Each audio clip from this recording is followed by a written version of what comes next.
What's up, Spartans? It's Dr. L here with Spartan Mind, your chief mind doc. Today, we're talking about battling self-doubt. Now, first of all, let's just be clear. We all have a little bit of self-doubt. Yes, there are some of us that have lots of self-doubt and feel really burdened by it, and others that maybe, just a little bit here or there. And then there's everybody in between, right? But if you're out there thinking like, oh, this is such a me episode because I struggle with self-doubt, but I'm probably the only one. No, I'm creating this episode actually because I get a lot of comments about self-doubt. How do I get through it? How do I get over it? That kind of thing. So that's why we're talking about it today. Okay, so one of the things that's really important in battling self-doubt that I think we need to understand is that first, you have to observe and recognize and understand the self-doubt. Now, there are a lot of people out there who might say, well, just ignore it, right? And then you'll get over it. It really does not work that way. I promise you. In 10 years of practice as a psychologist, I can say that I have never had anybody just get over self-doubt.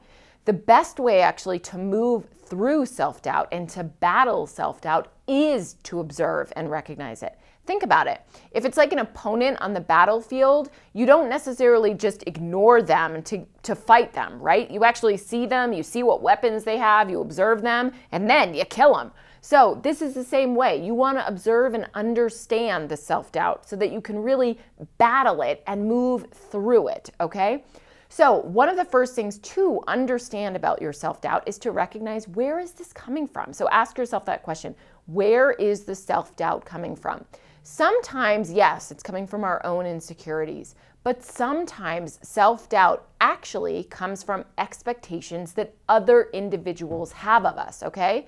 So those other individuals could be individuals in your family, they could be individuals in your workplace, they could be friends that you have who sort of have their own expectations and you're comparing yourself to them.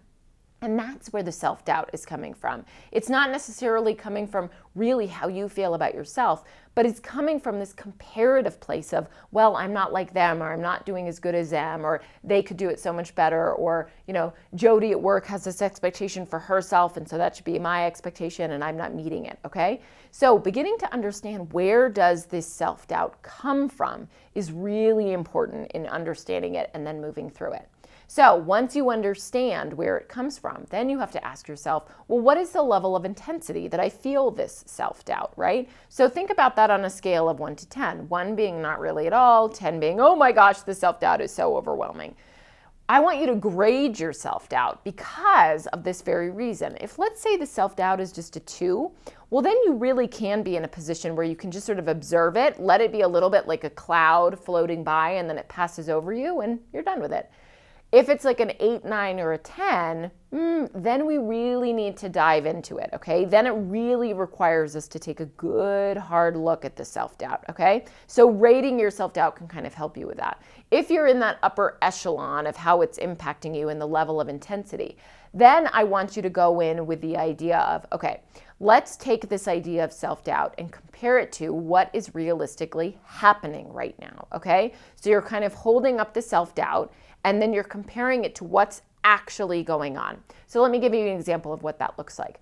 Let's say, for example, I'm sitting here thinking, oh my gosh, I'm doubting myself so much as Dr. L. I don't think that I can get this job done. Why did Spartan hire me? How on earth does Joe trust me? I don't understand why I'm here. Imposter syndrome, imposter syndrome, imposter syndrome, okay? But then I look at the reality of things. Oh my goodness, I get really good feedback from these episodes. Spartan really seems to like me. Joe trusts me a lot. Individuals enjoy the things that I have to offer. These two things are incongruent, right? My self-doubt is not actually matching up with the reality of things. So I notice that gap, and then I actually begin to close the gap a little bit and begin to say positive things to myself and reflect positively on the reality of the situation. That's a way to talk yourself through self-doubt, okay? Now, there might be some of you who have self-doubt and then you move into a position of actually trying to look at, what's happening in the reality, and the reality might actually be aligned with that self-doubt. So let's take a look.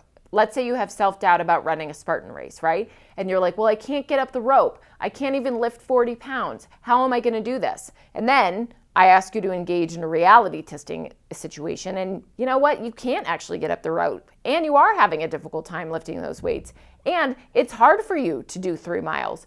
Okay, that's okay.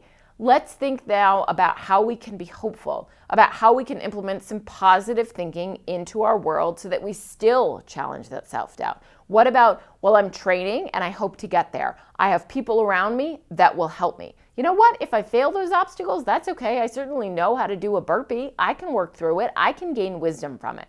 So even if your self-doubt is a little bit matching your reality, right? Then you just need to implement some positive thinking into your world and work yourself through it. Self-doubt is not always fact, okay? It's important to remember that you can move through self-doubt and you can battle it and get on the other side of it. I'll see you next time.